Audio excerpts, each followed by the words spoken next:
یہ ترمذی اور ابن ماجہ میں حضرت انس ابن مالک رضی اللہ تعالی عنہ سے روایت ہے، حضور نے فرمایا کل بنی آدم خطاؤون وخیر الخطائین التوابون، تمام بنی آدم خطا کار ہیں، خطا کار بھی نہیں، بہت خطا کار ہیں، بہت خطا کار ہیں، لیکن ان خطا کاروں میں بہتر لوگ وہ ہیں جو خوب توبہ کرتے ہیں، غلطی ہو گئی توبہ کرتے ہیں۔ اور ایک اور حدیث میں آپ کو بتاؤں گا کہ یہ نہیں ہے کہ پھر کبھی وہ غلطی نہ ہو، اس وقت آپ یہ لگا لیں اپنے اوپر یہ کام میں نے نہیں کرنا، اور ایک دفعہ وہ کام چھوڑ دیں تو توبہ ہو گئی۔ پھر اگر کچھ عرصے کے بعد پھر کہیں آپ جذبات کی رو میں بہہ گئے، پھر کہیں کوئی برے اثرات جو ہے وہ پڑے، پھر غلطی، کوئی بات نہیں، پھر توبہ، پھر ہو گیا، پھر توبہ کر۔ تواب اسی لیے کہا بار بار بار بار بار بار توبہ کر۔ تو کل بنی آدم خطاؤون وخیر الخطائین التوابون۔ دوسری حدیث یہ بھی ابن ماجہ اور بہقی میں ہے، حضرت عبداللہ ابن مسعود رضی اللہ تعالی عنہ، التائب من الذنب کمن لا ذنب له، گناہ سے توبہ کرنے والا ایسے ہے جیسے اس نے کبھی گناہ کیا ہی نہیں، دھل جاتی ہے، تختی دھل گئی، بچے نے تختی لکھی تھی اس کو دھو دیا، ختم ہو گئی۔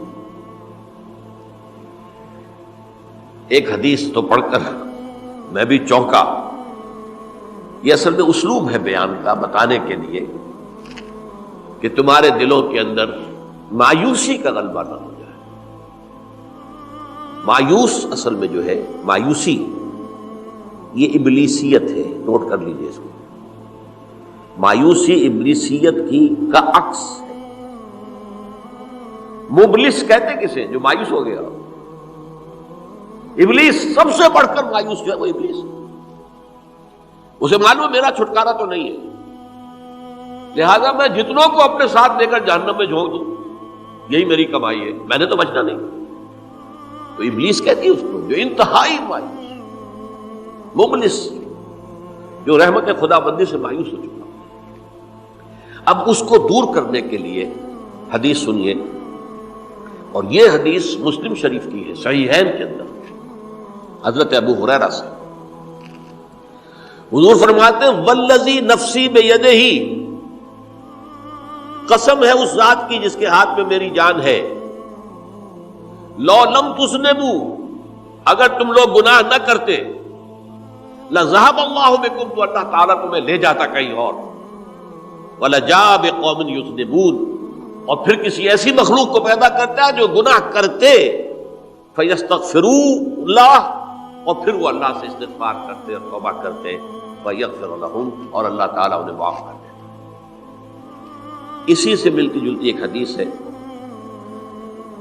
یہ امام احمد اور امام بہقی لائے ہیں، اور اس کے راوی حضرت علی ہے رضی اللہ تعالی عنہ۔ ان اللہ یحب العبد المؤمن المفتن التواب، ان اللہ یحب، اللہ تعالی محبت کرتا ہے اپنے اس بندے سے، العبد المؤمن، جو مومن ہو۔ اس کی ایک اور بڑی پیاری حدیث آئے گی، المفتن التواب، جو بہت فتنوں میں مبتلا ہو جاتا ہو اور پھر بہت توبہ کرتا ہو، مفتن التواب، لیکن ساتھ ہی پلٹتا ہو، رجوع کرتا ہو، پھر اللہ کے حضور میں حاضر ہوتا ہو، پھر معافی مانگتا ہو۔ اللہ تعالیٰ کو اپنا ایسا بندہ بہت پسند ہے۔ اب میں کچھ اور حدیثیں آپ کو سنا رہا ہوں۔ توبہ کا دروازہ دو اعتبارات سے کہا گیا ہے کہ ایک وقت آنے پر بند ہو جاتا ہے۔ ایک حدیث کے تو الفاظ میں نوٹ کر کے نہیں لایا ہوں کہ اللہ تعالیٰ نے توبہ کا ایک دروازہ اتنا چوڑا کھلا رکھا ہوا ہے کہ جس کو عبور کرنا جو ہے وہ سال ہر سال میں ممکن ہو، اور یہ بند نہیں ہوتا جب تک کہ سورج مغرب سے طلوع نہ ہو جائے۔ یہ قیامت کی جو آخری، قریب قیامت کی جو آخری نشانیاں ہیں ان میں سے وہی حدیث میں آپ کو سنا رہا ہوں، عن ابی ہریرہ رضی اللہ تعالی عنہ، اور یہ مسلم شریف کی روایت ہے، من تاب قبل ان تطلع الشمس من مغربها تاب اللہ علیہ، سورج کے مغرب سے طلوع ہونے سے قبل تک جو لوگ توبہ کریں گے اللہ تعالیٰ ان کی توبہ قبول کریں گے. البتہ جب وہ قیامت کی وہ نشانی ظاہر ہو جائے کہ سورج مغرب سے طلوع ہو رہا ہے، اب دروازہ توبہ کا بند ہے. اب اس کے بعد اگر توبہ کوئی کرتا ہے تو اللہ تعالیٰ اس کی توبہ کو قبول نہیں کرے گا. یہ تو اجتماعی سطح پر ہوئی. انفرادی سطح پر ان عبداللہ ابن عمر رضی اللہ تعالی عنہما عن النبی صلی اللہ علیہ وسلم قال ان اللہ عز وجل یقبل توبۃ العبد ما لم یغرغر.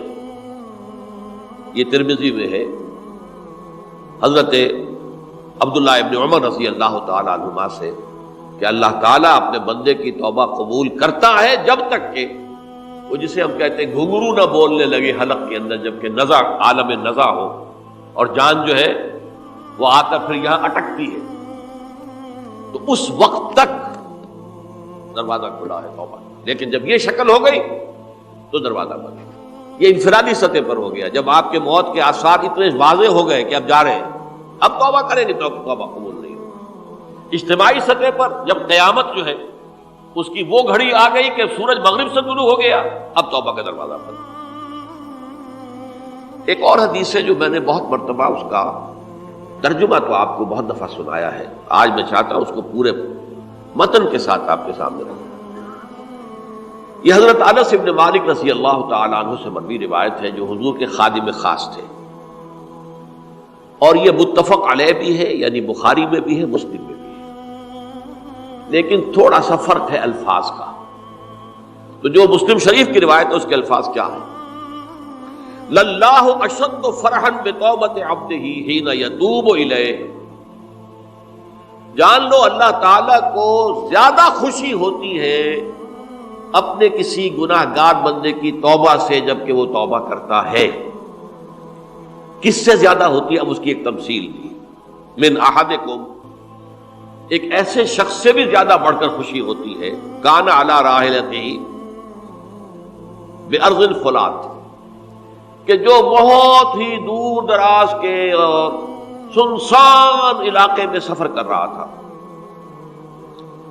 فانتحرفت منہ، اس کی سواری جو ہے گم ہو گئی.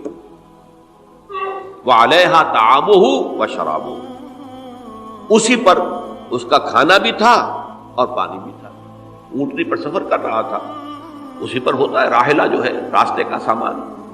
اچانک کہیں بیٹھا ہے تھوڑی دیر کے لیے سستانے کے لیے، کہیں اونگ آ گئی اور اونٹنی صاحبہ غائب ہو گئی.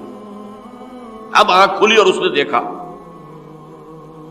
فَأَيَّسَ مِنْهَا، تلاش کر کر کے مایوس ہو گیا، کہیں اونٹنی کا سراغ نہیں. اب ظاہر بات ہے کسی صحرا میں یہ کیفیت، اس کا مطلب کیا ہے؟ یقینی موت. فَأَتَى شَجَرَةً فَاسْتَجَعَ فِي ظِلِّهَا وَقَدْ أَيَسَ مِنْ رَاحِلَتِهِ. تو وہ ایک درخت کے نیچے اس کے سائے میں آ کے لیٹ گیا، گویا کہ موت کی امید. فَبَيْنَهُمَا وَهُوَ كَذَلِكَ إِذْ هُوَ بِهَا قَائِمَةٌ عِندَهُ. اس کی کہیں دوبارہ آنکھ لگی ہے، جو کھولا تو دیکھتا ہے اونٹنی تو موجود ہے، کھڑی ہے. تو وہ فوراً اس کی وہ جو رسی ہے وہ پکڑتا ہے. فَأَخَذَ بِخِتَامِهَا ثُمَّ قَالَ مِنْ شِدَّةِ الْفَرْقِ. اب جو اسے مسرت ہوئی اس کا آپ اندازہ کر سکتے ہیں. ایک یقینی موت کا معاملہ آ چکا تھا اور اچانک اللہ تعالیٰ نے وہ کھوئی ہوئی اونٹنی جو ہے وہ واپس دلا دی. تو وہ کہنا تو یہ چاہتا تھا اللہ تو میرا رب ہے، میں تیرا بندہ ہوں، لیکن جسے ہم کہتے ہیں کہ خوشی کی انتہا فرط مسرت میں ایسی زبان لڑکھڑائی، اس نے کہا اللہم انت عبدی وانا ربک. اے اللہ تو میرا بندہ ہے، میں تیرا رب ہوں. یہ کہنا ہے. یہ کیا ہے؟ فرط مسرت جسے آپ کہتے ہیں، خوشی کی انتہا، کہ جس میں انسان جو ہے اتنی بڑی خطا کر بیٹھتا ہے. اللہ کو اپنے کسی گناہ گار بندے کی توبہ سے اس سے بھی زیادہ خوشی